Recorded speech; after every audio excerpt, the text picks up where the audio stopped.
আসসালামু আলাইকুম, আমি প্রফেসর ডাক্তার আঞ্জিরুন নাহার আসমা। কথা বলবো হাতের তালুর ত্বক এবং পায়ের তলার চামড়ার ত্বকের সমস্যা নিয়ে।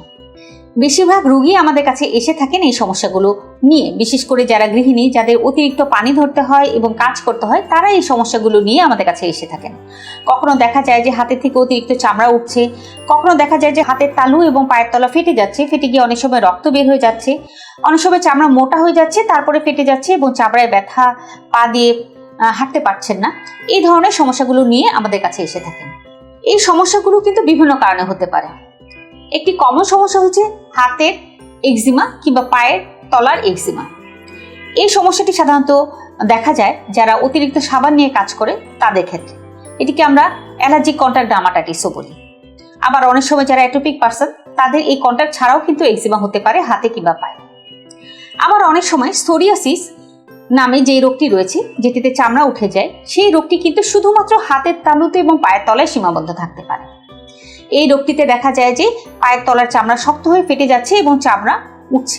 আবার অনেক সময় দেখা যায় যে সারা বছর রোগী ভালোই আছে, কিন্তু শীতকালে হাতের তালুতে এবং পায়ের তলায় চামড়া উঠছে এবং ফেটে যাচ্ছে।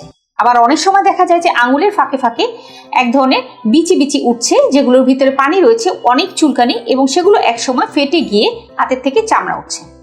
অনেক সময় দেখা যায় যে অতিরিক্ত হাত ঘামাচ্ছে এবং পায়ের তলাও ঘামাচ্ছে এবং তারপরে চামড়া উঠে যাচ্ছে। তার মানে কি দাঁড়ালো, এখানে এই যে হাতের তালুতে এবং পায়ের তলায় অনেকগুলো রোগ হতে পারে। তার মধ্যে একটি হচ্ছে অ্যালার্জিক কন্টাক্ট ডার্মাটাইটিস, একটি বললাম এক্সিমা, একটি সোরিয়াসিস কিংবা পমফোনিক্স। সমস্যা যাই হোক না কেন, এই সবগুলো সমস্যারই কিন্তু সমাধান রয়েছে। তবে মনে রাখতে হবে যে এগুলো কিন্তু দীর্ঘমেয়াদী সমস্যা, মানে হচ্ছে ক্রনিক ডিজিজ। তার মানে আপনাকে বহুদিন ধরে চিকিৎসা নিতে হবে এবং একটা মেনটেনেন্স থেরাপি সারা বছর ধরেই কিন্তু আপনাকে নিতে হবে, এবং সেই সাথে সারা বছর ধরে ত্বকের অতিরিক্ত যত্ন নিতে হবে। এখন আমি এই ত্বকের অতিরিক্ত যত্ন সম্পর্কে একটু বলবো। সেটি হচ্ছে অতিরিক্ত ক্ষারযুক্ত সাবান ব্যবহার না করা এবং ভালো ময়শ্চারাইজার ব্যবহার করা। আমরা যেহেতু হাত বারবার ধুয়ে থাকি এবং আমরা যারা মুসলমান রয়েছি তাদের 5 ওয়াক্ত নামাজ পড়তেই হয়, আমরা যেহেতু অজু করি, আমরা চেষ্টা করব প্রতিবার অজু করার পর একটি ভালো ময়শ্চারাইজার ব্যবহার করার জন্য। যদি ময়শ্চারাইজার আমাদের ঘরে নাও থাকে, কিন্তু আমাদের সবার ঘরে সাধারণত ভেসলিন জাতীয় জিনিসপত্র থাকে কিংবা আমাদের ঘরে তেল থাকে। কিছু যদি আমরা না পাই, তবে আমরা অলিভ অয়েল ব্যবহার করতে পারি কিংবা নারকেল তেলও ব্যবহার করা যেতে পারে। সেই সাথে ভেসলিন তো রয়েছে।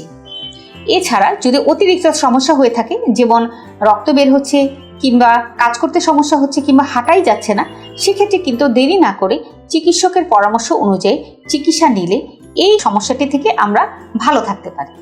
ভালো থাকবেন, সুস্থ থাকবেন। ধন্যবাদ।